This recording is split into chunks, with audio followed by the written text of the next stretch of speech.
Bom, pessoal, nesse vídeo eu vou apresentar para vocês o conceito de interface em Java.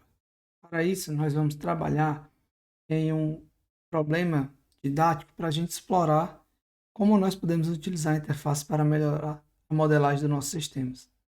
Nesse exemplo, a gente vai imaginar um sistema bancário onde apenas diretores e gerentes têm acesso ao sistema interno do banco.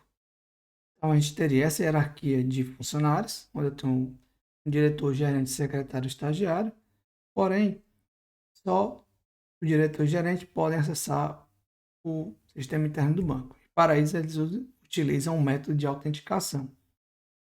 Então, olhando para isso, o primeiro questionamento é: será que esse código aqui funciona?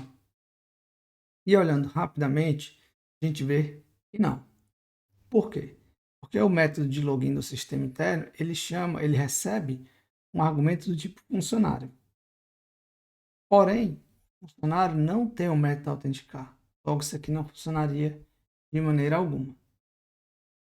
Você poderia, para resolver esse problema, colocar um método autenticar no funcionário?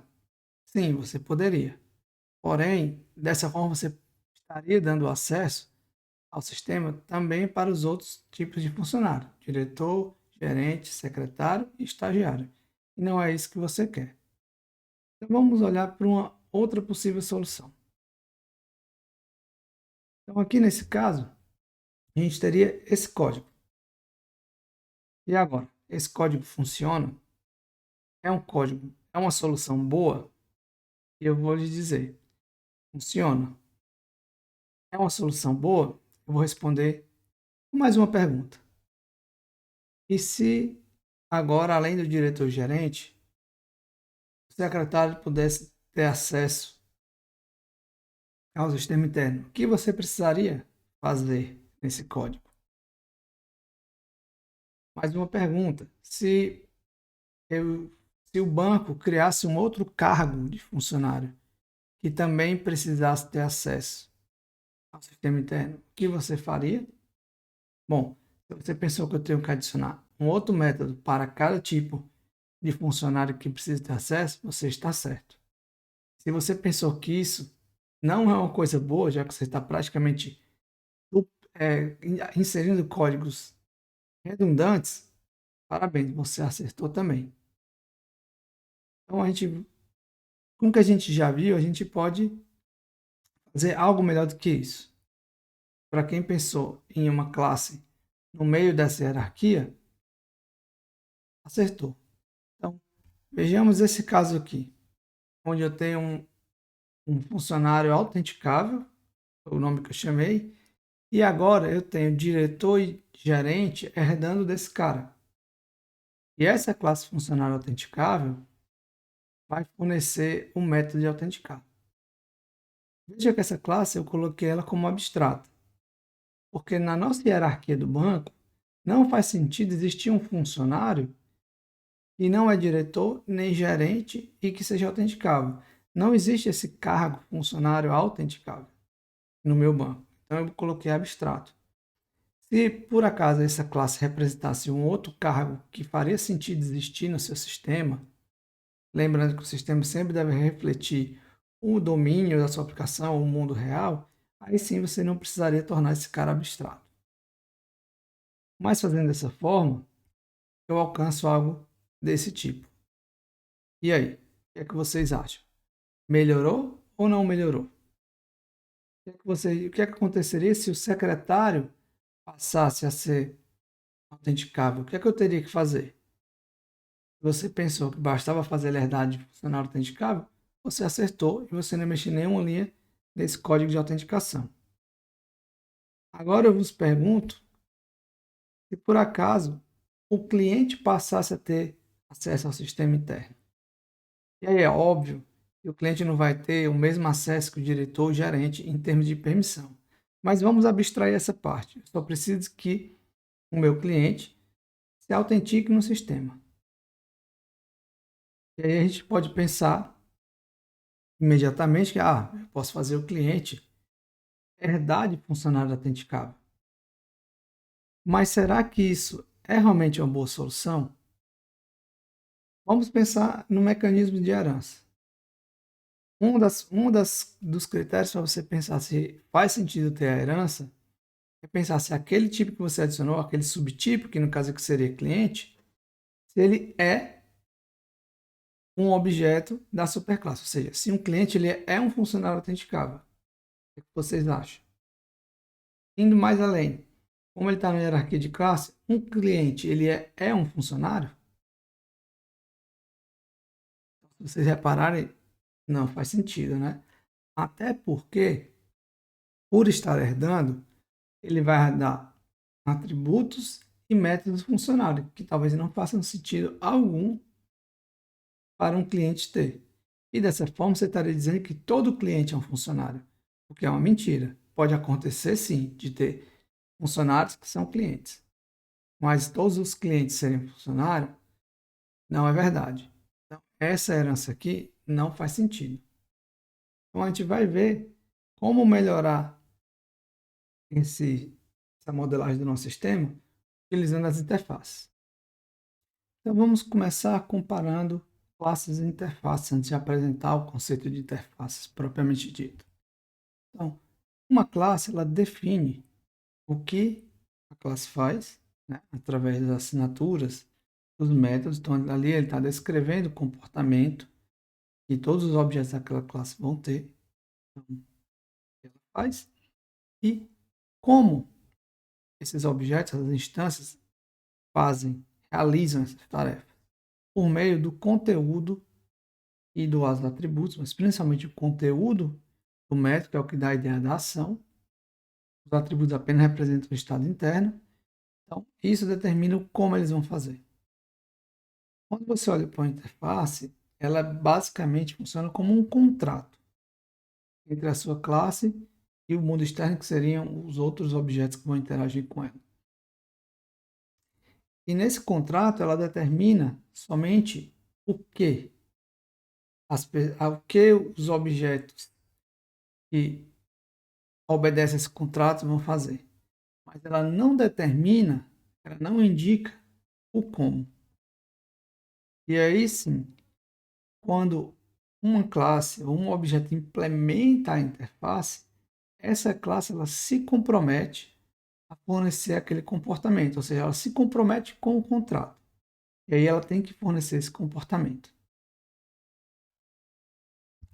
Então, uma interface, você pode pensar que ela descreve um aspecto do comportamento que muitas classes diferentes podem requerer. E, em geral, a gente nomeia essas interfaces usando um adjetivo.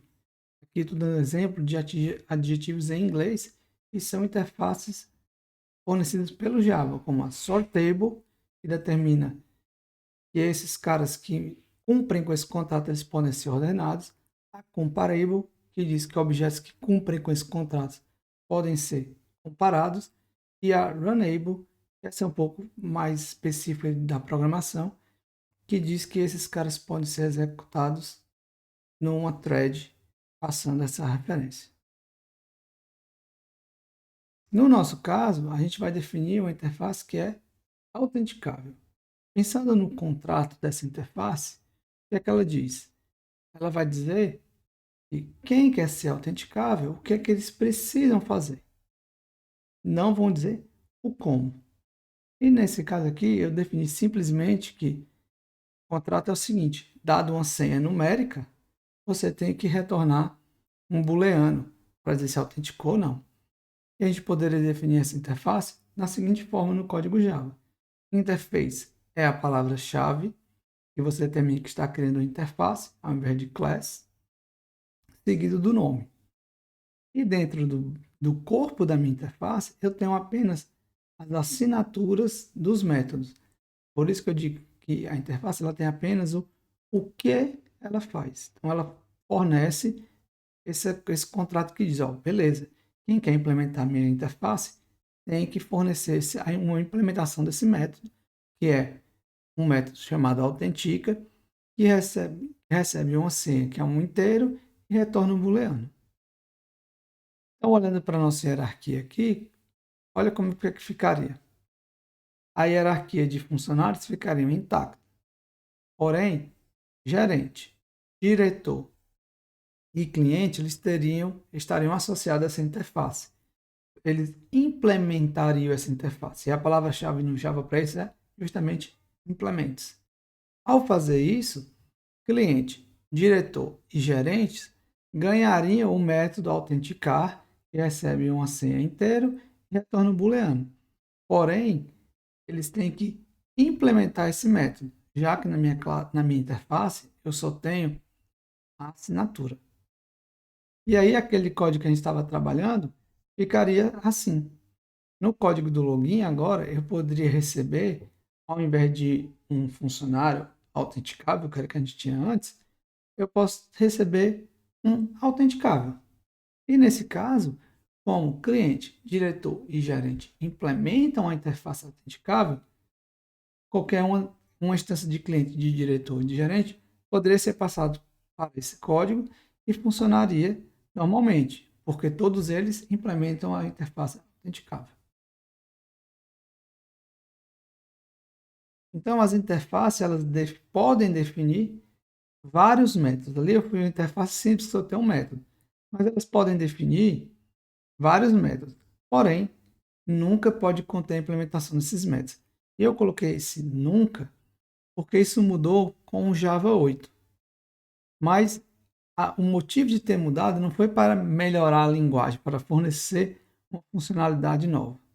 Na verdade, para evoluir a linguagem Java, os desenvolvedores da linguagem precisaram alterar várias interfaces antigas na API, cujas quais vários programas mais antigos dependem, e é óbvio, se eu adiciono um método na interface que tem muita gente utilizando, eu vou ter que implementar esses métodos. Só que se você já tem um sistema pronto, funcionando, e você recebe uma atualização do Java, ele iria quebrar se você não implementasse esses métodos. Então, para prover uma retrocompatibilidade, eles adicionaram essa funcionalidade de que a interface pode ter métodos implementados. Porém, isso não deve ser utilizado abertamente. Isso foi adicionado à linguagem justamente por conta de uma questão evolutiva, de manter a compatibilidade. Então, em geral, a gente não vai ver interfaces com código lá, vamos ver apenas as assinaturas. E no final do vídeo vocês vão ver um link onde tem uma discussão mais elaborada sobre esses métodos depois e por que eles foram adicionados. Então fica a dica para quem quiser ler e matar essa curiosidade. Então, em geral, os métodos da interface, eles são sempre abstratos no sentido de que eles não têm implementação e públicos. Portanto, se você colocar lá palavra-chave public e abstract antes do método, a sua IDE, se ela for mais esperta, ela vai dizer, olha, isso aqui é redundante, não precisa. Então, em geral, quando você olha para uma interface, você só vai ver logo, começando o tipo do retorno, nome do método, parâmetros, ponto e vírgula. E aí você já sabe que são todos públicos e abstratos. Então, na interface não vai ter implementação, porém, quem implementa essa interface tem que fornecer a implementação desses métodos. E, além disso, as interfaces também não têm construtores. E, com isso, elas expõem o que o objeto que a implementa deve fazer, mas não determina como. E é justamente esse objeto, ou a classe de objetos que implementa essa interface, que vai definir como o objeto faz determinada coisa.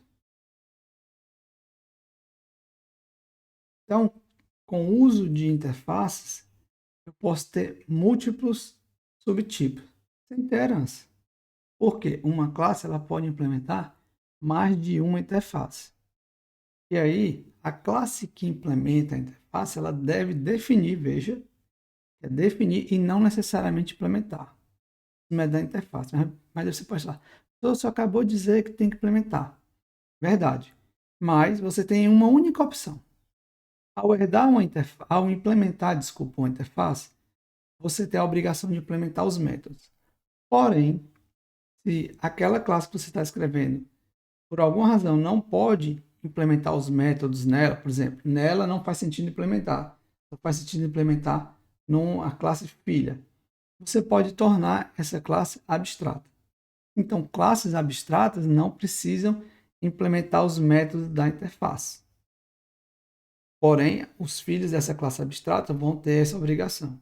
Agora, uma classe concreta, aí sim, ela tem que implementar os métodos da interface. E aqui a gente tem um código de, por acaso, uma classe abstrata, mas o que eu queria mostrar aqui é que essa classe ela implementa 3 interfaces. E aí, ela ganha a tipagem das interfaces. Por exemplo, essa classe shape, ela é um drawable, ela é nominável e ela é área calculável. Não é uma relação como herança, que é mais forte no sentido de um gerente é um funcionário, mas em termos práticos acaba que você pode usar desse polimorfismo da mesma forma com herança, mas não dá para dizer que é uma herança, até pela palavra-chave aqui que é implements. Mas uma referência para shape, ela pode se passar pelo objeto drawable, justamente por essa relação de implementação da interface. E com isso, com o uso de interface, você evita duplicação de código, porque você consegue criar tipos mais genéricos, mesmo envolvendo classes que não estão relacionadas diretamente. Então você pode agrupar essas classes que foram definidas de uma forma completamente independente, sem compartilhar código, o que implica em menor acoplamento. Porque pense no exemplo da herança. Você herdou e a classe filha lá, ela vai herdar todos os estados e os comportamentos da superclasse, que é a classe de quem você está herdando. Se por acaso houver uma mudança na superclasse, pode ser que você tenha que mudar algo na subclasse, porque essa mudança vai alterar o comportamento da subclasse. Então, existe uma ligação muito forte, logo, um acoplamento entre a classe filha e a classe pai. Algo que não acontece com a herança, já que não tem um código, nem estados internos sendo herdados, vamos dizer assim. Ele só passa, não é herança, mas ele só obriga a classe filha a ter a definição dos métodos. E aí, a implementação desses métodos, que é a interface que o contrato obriga você a fazer, a implementar, pode ser totalmente diferente de cada uma das classes que implementam a interface. Então, a gente pode pensar na interface como um contrato de serviço. Ele diz, ó, o que é que você tem que fazer? Você tem que fazer isso, isso e isso. Como é que você vai fazer? Vai depender da implementação de cada uma das classes que implementa essa interface. E aqui eu vou mostrar um exemplo prático com a interface que existe no kit de desenvolvimento do Java, que é a interface Runnable. Então aqui eu tenho 2 códigos que fazem a mesma coisa. O importante perceber aqui é que no exemplo da esquerda, a minha classe que eu estou criando, Reload Runnable, ela implementa uma interface chamada Runnable. Essa interface ela só tem um método, que é o run. Então esse public void run é a implementação da interface. E por acaso aqui só tem um print. No exemplo da direita, eu estou usando uma outra estratégia. Ao invés de implementar uma interface, eu estou estendendo a classe thread do Java. Em miúdos, essa classe é responsável por executar coisas em background ou em paralelo, na verdade. Porque quando você está programando, por exemplo, no console, é tudo sequencial. Mas pode ser que você queira fazer várias coisas ao mesmo tempo. Para isso você precisa de uma thread. Mas esses 2 códigos eles fazem exatamente a mesma coisa. A diferença aqui é que, como eu herdei de thread, e no public static void main da direita, eu posso chamar direto o start, que é um método da classe thread. No exemplo da esquerda, não, eu criei uma classe thread, passei dentro uma instância de Runnable, que é da própria classe que implementa Runnable aqui, Hello Runnable, e aí sim chamei o start. Por que eu fiz isso? A classe thread, como tem explicação embaixo, ela tem um método chamado run. E caso eu passe um Runnable no construtor, dentro do método run da classe thread, ele vai executar o run do objeto que foi passado no construtor.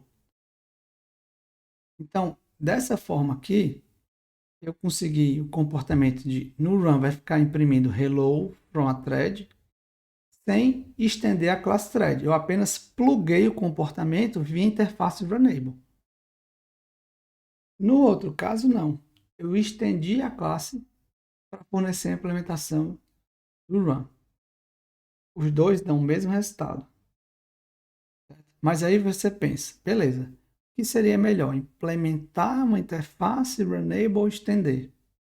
E aí eu pergunto para você, quando você faz a herança, a ideia é de estender as funcionalidades da classe, da superclasse, que no caso aqui é uma thread. Será que aqui eu estou realmente estendendo a funcionalidade?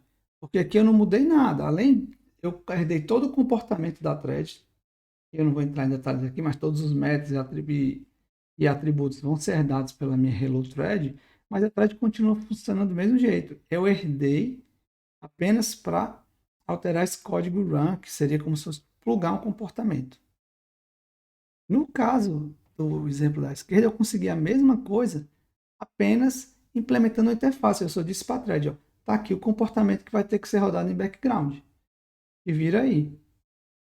E aí você pensa, mas pense o seguinte também. Qual o range, qual o intervalo de opções que eu tenho para executar atividades em paralelo? Na verdade, como eu posso dizer melhor? Quais as possíveis aplicações? E veja que, como eu tenho diversos sistemas que podem precisar disso, uma interface ela faz mais sentido, porque ela é mais genérica. Eu não preciso estender uma classe. Eu não preciso estender uma thread para rodar. Não, eu só preciso que a minha classe determine o que é que tem, o que é que tem que ser feito em background. E como? E você faz isso implementando a interface Runay, você diz para a thread, ó, thread, faz o teu trabalho aqui e o que tem que ser executado em paralelo é esse trechinho aqui, é esse método. Então, olhando para esses dois métodos, para essas duas implementações, por mais que elas obtenham o mesmo resultado, a opção implementando Runable, ela é uma opção melhor, ela é mais genérica e mais reutilizável. Além disso, com a interface eu posso ter heranças múltiplas, porque uma interface ela pode herdar de várias. Então, nesse caso aqui, a interface AB ela teria o método 1 e 2 da interface A, o método 3 e 4 da interface B. E aí, quem implementasse essa interface AB teria que implementar os 4 métodos. Então, ao fazer isso, você está estendendo, aumentando o contrato de obrigações.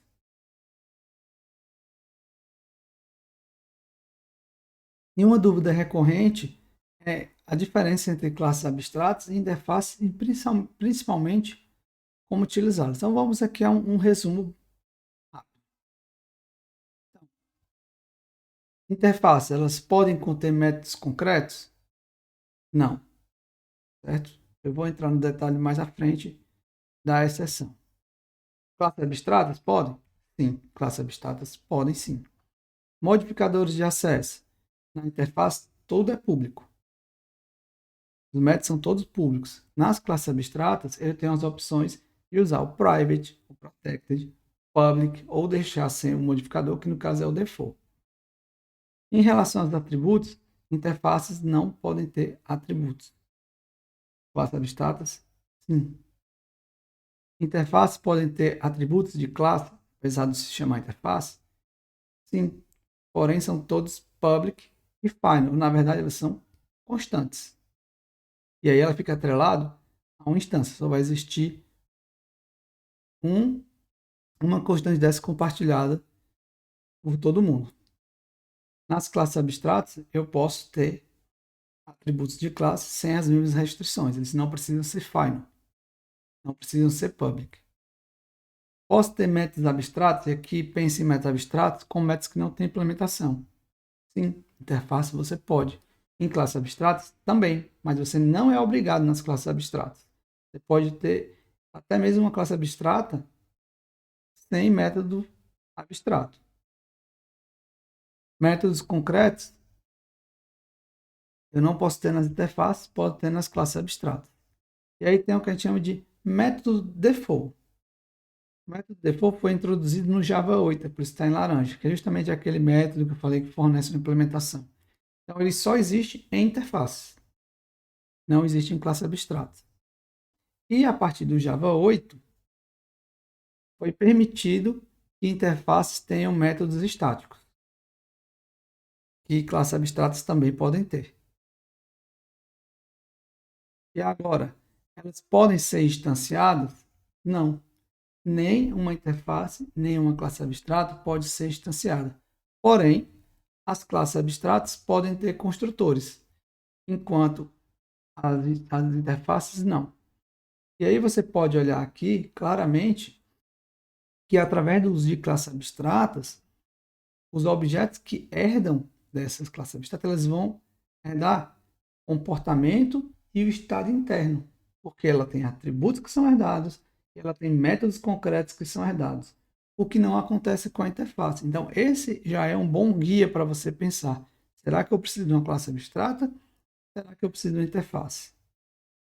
Uma outra coisa é, se uma classe que você tem no sistema já herda de uma classe, você não pode herdar mais nenhuma.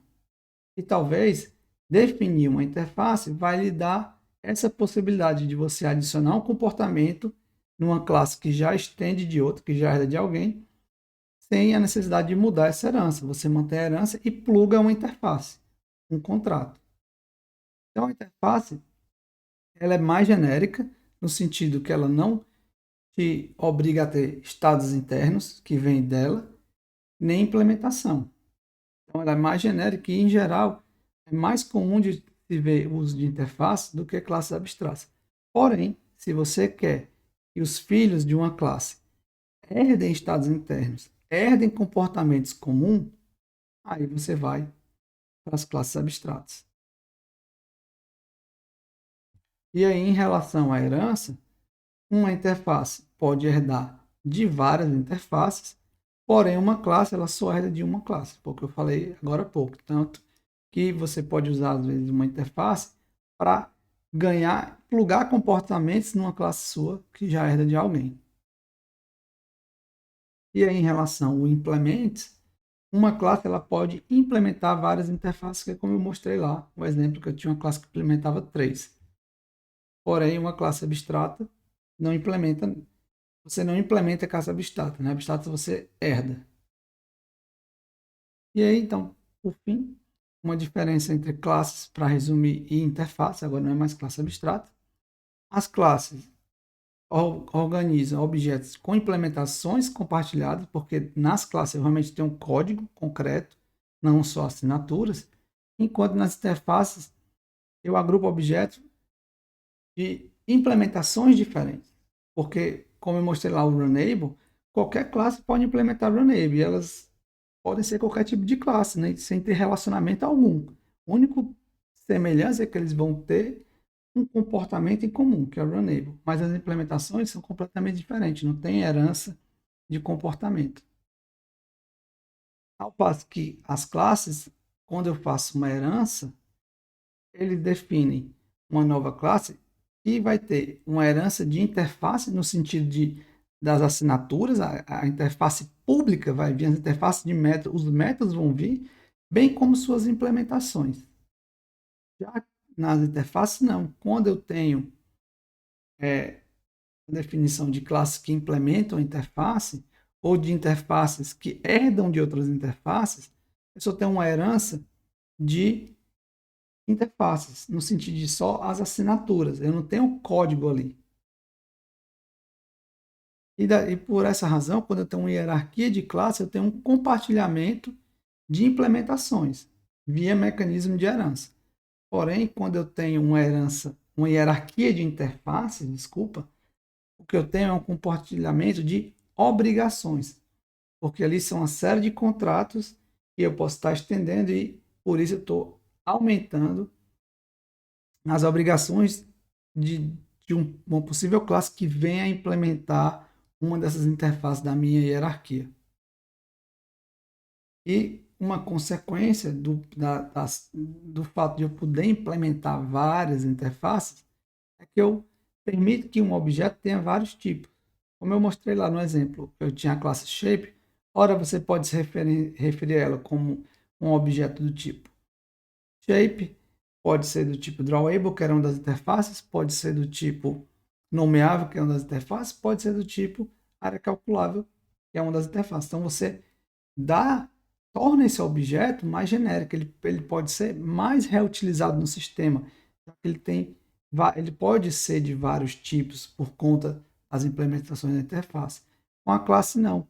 Com a classe, o máximo que eu consigo é eu herdo da superclasse, e se você está na hierarquia, você está preso àquela hierarquia de classes, de tipos. A interface ela te permite dar mais flexibilidade. Bom, pessoal, então era isso. Aqui eu tenho dois links falando da questão da adição de método default, ou seja, métodos que têm implementação a partir do Java 8, tem uma motivação, então é legal para você saber o porquê que adicionar e acabar com essa dúvida. E aqui tem uma discussão entre quando utilizar classes abstratas e interfaces. É importante saber disso, principalmente do ponto de vista conceitual, porque na prática, às vezes, pode ser que as duas resolvam o problema, mas normalmente tem sempre uma melhor opção. E, em geral, a interface é a melhor opção, de maneira geral, se está na dúvida, porque ela é mais flexível do que uma classe abstrata. Ela promove um menor acoplamento, simplesmente pelo fato de não ter uma herança de estados e métodos concretos. Então, era isso que eu tinha para falar e a gente vai agora à parte prática. Fica aí.